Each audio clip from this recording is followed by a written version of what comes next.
नमस्कार दादा. नमस्कार.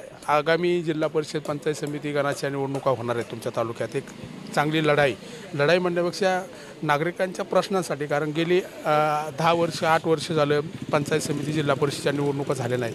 त्याच्यामुळं कुठेतरी विकासाला खीळ बसली असं तुम्हाला वाटतंय का?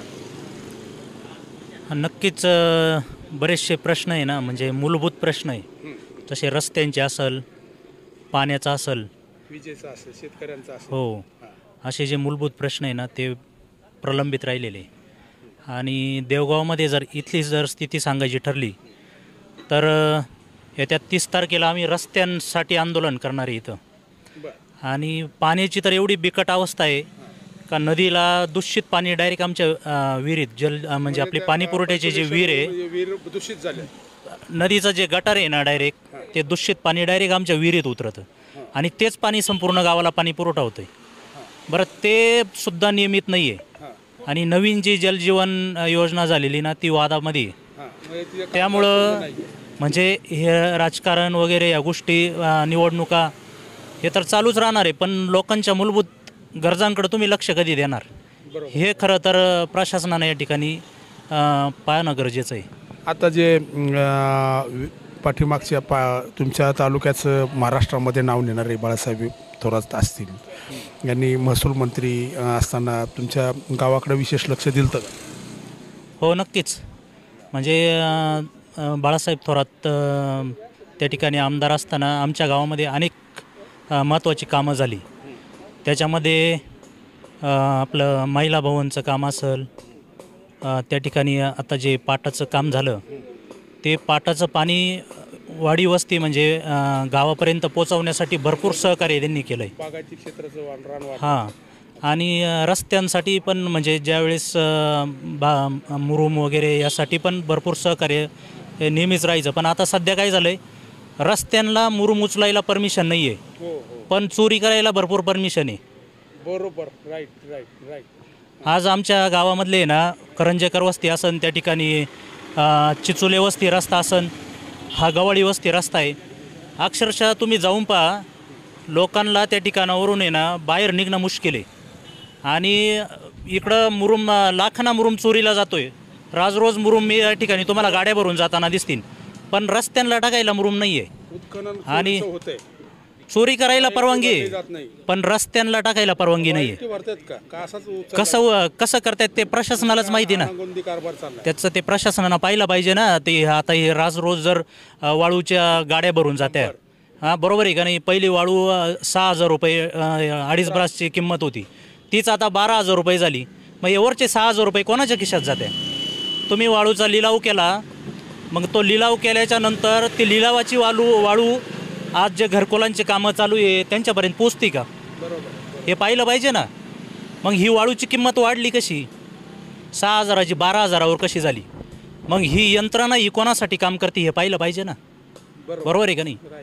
आणि पत्रकार म्हणून आपण सुद्धा याकडं एक निष्पक्षपणाने पाहिलं पाहिजे. त्याच्यासाठी चालू आहे एक आहे की जर रस्ते चांगले नसतील, शेतकऱ्यांचे प्रॉब्लेम जर सरकार बघत नसेल, कर्जमाफी अजेंडा दिलता, कर्जमाफी नाही. आता अतिवृष्टीमुळे नुकसान झालं, लोकांचे पंचनामे नाहीत, लोकांना अनुदान नाही, दुधाला अनुदान व्यवस्थित देत नाही. म्हणजे सगळ्या गोष्टी आम्ही बघतोय, आम्ही मांडण्याचा प्रयत्न करतो, सरकार त्याच्यावर कारवाई करेल. परंतु जे मतदान करणं आहे तुमच्या हातामध्ये. फक्त म्हणजे निवडणुकांपुरते काय म्हणतो, जे गाजर दाखवून काहीच उपयोग नाही. जसं आपण निवडणुकीच्या टायमाला आहे ना लाडकी बहिणीचं हे दाखवलं, परंतु आज अशी स्थिती का तुम्ही KYC करून अर्ध्या लाडक्या बहिणींचे बाद करून टाकले. मग ते फक्त तुम्हाला मतं घेण्यापुरतेच पाहिजे होते का लाडकी बहीण? त्यानंतर तुमची लाडकी बहीण नाही का? हे पण विचार केला पाहिजे ना. आणि आता जे मागं हिंदुत्ववादी कार्ड खेळलं गेलं किंवा महायुतीच्या माध्यमातून तुमचा एक संवेदनशील तालुका आहे किंवा एक सर्व समाजाची लोक आनंदाने गोविंदाने राहतात, परंतु त्या कार्डचा काही इथं इफेक्ट झाला आहे का?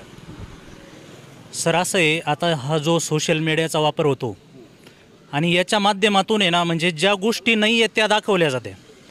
आणि त्याच्यामध्ये काय युवा पिढी आहे ना शहानिशा न करता त्या ठिकाणी म्हणजे हो म्हणजे शहानिशा करता त्या ठिकाणी वाद जाते.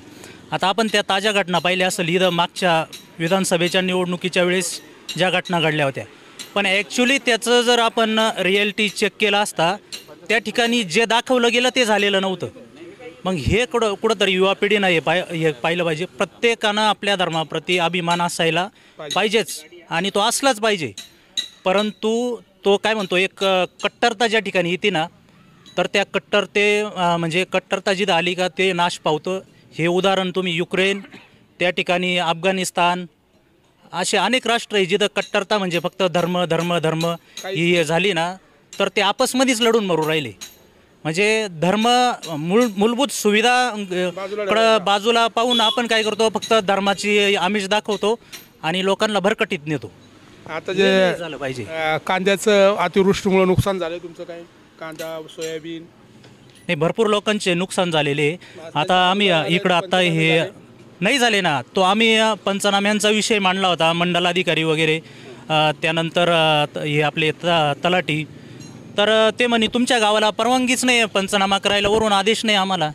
मी म्हटलं हे कुठला मंडल अधिकारी कुठला तलाठी आहे इथं देवगावचे तलाठी आहे त्यानंतर जे आपले कृषी सहाय्यक मॅडम आहे ना त्यांना ते म्हणे आम्हाला याची नाही. आता हे जर तुम्ही इथं करंजेकर वस्तीच्या तिथं अख्खे क्षेत्र म्हणजे हे झालंय पाण्यामुळं म्हणजे आता चालू मालांमध्ये पाणी आहे तरी त्यांचे पंचनामे नाही आहे. मग बाकीच्या ठिकाणी पंचनामे झाले देवगावमध्ये का पंचनामा झाला नाही. आम्ही विचारलं तर म्हणते वरून हे क्षेत्र त्या याच्यात नाहीच आहे वरून आम्हाला आदेश नाही आहे तुमचा इथं पंचनामा करायचा. ओके थोडक्यात जो आंदोलन तुम्ही करणार आहे रस्त्याच्या संदर्भात जे रस्त्याचे खड्डे किंवा खड्ड्यांच्यामुळे जे होणारे अपघात यावर तुम्ही कधी आंदोलन करणार आहात? गुरुवारी 30 तारखेला. अच्छा नक्कीच तुमच्या आंदोलनाला यश येऊन तुमच्या ज्या काही मागण्या आहेत तुमच्या ग्रामस्थांच्या पूर्ण होतील ही अपेक्षा आपण त्यांच्याकडून बाळगायला काय हरकत नाही. बघूया काय होतं ते. तुमचं नाव काय?